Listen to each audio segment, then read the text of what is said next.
आज अशी एक छोटी आणि सोपी ट्रिक सांगणार आहे का ज्याने तुम्हाला खूप वेळ लागणार आहे, तुमची हे कामे पटपट होऊन जातील. तर त्यातच आज आपण बघणार आहोत की स्टीलचे जे डबे आहेत ते घासण्यासाठी खूप वेळ जातो, कारण की त्याला डागही बरेचशा प्रमाणात जास्त असतात.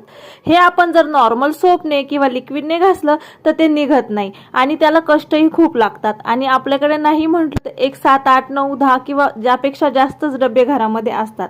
हे डबे कसे काढावे व त्यासाठी कोणतं एक छानसं लिक्विड जे आहे जे घरच्या घरी तयार होतं आणि भांड्या एकदम नव्यासारखं चकचकीत निघतं, तेही आज आपण बघणार आहोत.